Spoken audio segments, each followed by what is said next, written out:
Hello friends, welcome back to my YouTube channel. ഇന്നത്തെ video നിന്നുണ്ടല്ലോ.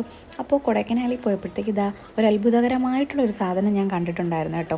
ഇതാണ് ആട്ടിൻകാൽ കിഴങ്ങ്. അതായത് നമ്മുടെ നാട്ടിലെ കപ്പയില്ലേ, അതുപോലെ അവിടുത്തെ ആ നാട്ടിലുള്ളൊരു കപ്പയാണ് കേട്ടോ ഇത് വാങ്ങിച്ചില്ല. പക്ഷേ ഇത് എനിക്ക് ഭയങ്കര അത്ഭുതമായിട്ട് ഞാൻ കുറേ നേരം തൊട്ട് നോക്കി, ഇതെന്താണ് എങ്ങനെയാണ് ഉള്ള രീതിയിൽ ഫുള്ള് നോക്കി.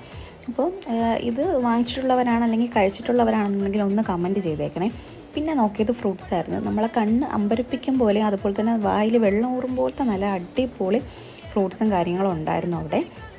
നമ്മൾ രണ്ടുപേരേ ഉള്ളത് കൊണ്ടും കാറിൽ പോകുന്നുള്ളതുകൊണ്ടും നമ്മൾ കുറച്ച് എല്ലാത്തിൽ നിന്നും കുറേശ്ശെ വാങ്ങിച്ച് വെച്ച് നമ്മളങ്ങനെയായിരുന്നു കേട്ടോ കഴിച്ചത്. അപ്പോൾ നല്ല അടിപൊളി ലിച്ചിയും അതുപോലെ തന്നെ നമ്മുടെ ഇവിടുത്തെ ഓറഞ്ച് പോലത്തെ അല്ല കേട്ടോ. അവിടുത്തെ ഓറഞ്ച് എന്ന് പറഞ്ഞാൽ അമ്മാതിരി ടേസ്റ്റായിരുന്നു. അപ്പോൾ കൊടൈക്കനാലിൽ ഇപ്പോൾ ഈ സീസൺ ടൈമിൽ പോകുന്നവരാണെങ്കിൽ ഫ്രൂട്ട്സും കാര്യങ്ങളൊക്കെ ഒന്ന് വാങ്ങിച്ചൊന്ന് ട്രൈ ചെയ്ത് നോക്കണം കേട്ടോ. അടിപൊളി ടേസ്റ്റാണ്.